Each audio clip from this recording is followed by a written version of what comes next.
Hey guys, I've walked through some of y'all this as I'm putting together more stuff as I think about y'all and really wanting to add value and serve each of you as you really try to grow, become more the man you really want to be, step into more of who you are. And how do I encourage y'all build toward success and finding success even in the midst of failure and struggles? And so a lot of stuff we talk about is goals. How can I pray and encourage you? And then also just finding, being thankful for the little ones as well as some of the big successes, whether it's, promotions, raises, starting of families, to the little stuff. But so these are the things that we talk about.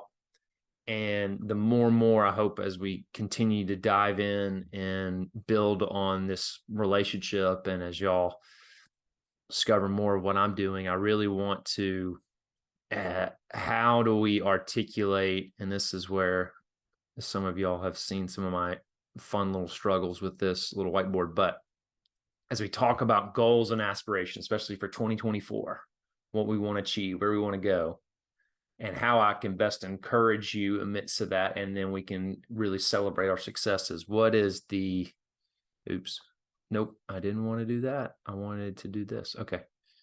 Yeah, I wanted to just kind of make that smaller. Let's think about what motivates you. What are your motivations? What really gets you going? What is going to keep you motivated in the midst of achieving a lot of these things you articulate, things you've been thinking about for years and you haven't been able to process? And in our relationship, you've really learned to start processing those things, thinking about them, what we're building towards for you to learn to articulate. And it should come more through our relationship that's becoming more organic, where, obviously I'm not in an office anymore, that the flexibility of whether that's phone calls, we don't necessarily have to meet face to face over Zoom. I'm super excited about some of the technology and utilizing AI as we go forward on those Zoom calls, right? Where I can really kind of highlight some of the high things that we talk about in our meetings, and they will be recorded, and using AI and finding the threads that you can then really focus on, and hopefully it motivates you, because I'm finding, even in my own life, finding those things that motivate us is a game changer. Goals are great, but sometimes we can't necessarily articulate exactly what that is until we start really going after something.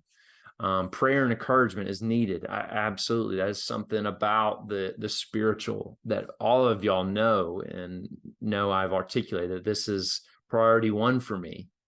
But sometimes that's just hard to really understand what's on the moment. And then obviously success. I think God is, John 15, that you may bear fruit, and fruit that remains. That I think all that you are building for is success, is building for something that's going to last, something that adds not only value to you, your family, but also others as well. So finding our motivations and experience and really articulating those is really important as we continue and build our relationship into 2024 and really seeing y'all thrive. So let me just articulate really this last thing. And I'm kind of thinking, these are some of the stuff that I articulated, when I was at the center, and some of y'all were with me there, is what are the three kind of pillars, So really the three main things that should influence our motivations, help us really understand what is going to drive us to continue to engage in life and not sleepwalk. I went on a men's retreat a couple of weeks ago, and the speaker, that's what he kept saying. It's like, I meet too many men that are just sleepwalking through life. They're just hitting that cruise control. They're being passive in their home. They're being passive in their job and their leadership role at work. And how do you actually engage and be intentional in everything you do? And I don't necessarily mean being like front lines egomaniac grinder. I'm talking about just really, how do you just engage in every day and be intentional with the people in your life, whether it's at work or at home. So one, I mean, really articulating, understanding who God is to you. I think these are things that we assume we're passive about, but like our theology is something that's so much more than reading the Bible, going to church. These are the things that, like, who is he to me? What is he speaking to me? Does he speak to me? I think we have to really articulate those things. How is he working through me in others' lives? Is that possible? So I think understanding that, and then he's articulating, right, more of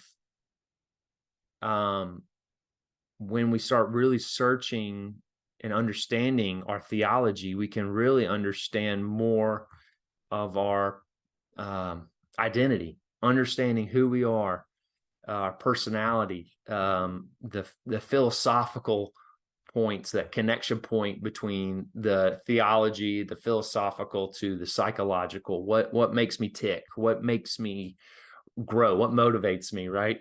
Who I am. We have to start really thinking this way, and these are all things that we're not going to find out tomorrow. These are things that sometimes take a lifetime, that we have to develop. We have to understand really in the midst of life. And it comes out in, how we treat our wife, how we interact with a coworker, how we build a business, how we, it can really simplify stuff, because then we can start saying no to things too. I think too much as men, especially in our culture, meaning the South, or we have to kind of be all things to all people. We have to be Mr. Gregarious personality, but Mr. Successful, Mr. I can be all things to all people. And it's just not reality. And we have to learn to really hone in on what those strengths are and really focus and build, because that's what God made us to be. I'm definitely think there's a part, and that's something we can talk about in our sessions, is how to develop and really think about being humbled by our weaknesses and understanding that, and know what we're not good at and things we may need to work on. But really, how do we focus on our strengths, get great at that, and really learn to say no and put stuff down and not feel like we have to do all things. And I think obviously the last one is, why am I here? This is the human aspect, right? We all have the vertical relationship with God.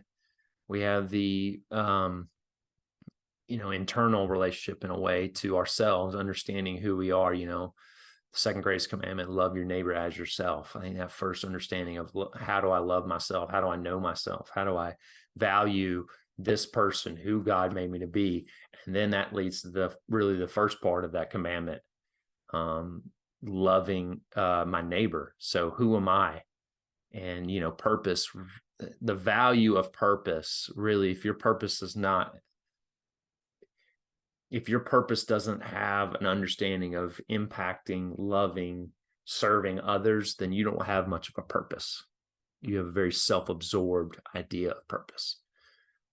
So why am I here? Why am I doing what I'm doing? Why am I in business? Why am I have a leadership role? Why I've been blessed with these things, or why have I failed in these areas? Why have I, all these things we have to start articulating and understanding. At the end of the day, let me block this. What motivates us? So I guess my action point from this, obviously, I want you to really think about some of these things, especially for your goals and aspirations for 2024, but really understand going into some of our sessions before the end of the year, something I can really help y'all in is, what is motivating me to do some of these things? Is it family? Is it building wealth? Or is it, leading others? What motivates me at the end of the day? What gets me up? What gets me moving? Articulating that. And that's something in my own life I'm learning to do. And so this is a lot. I appreciate y'all taking the time to listen to this, understand this. But I look forward to some of our conversations that come from it.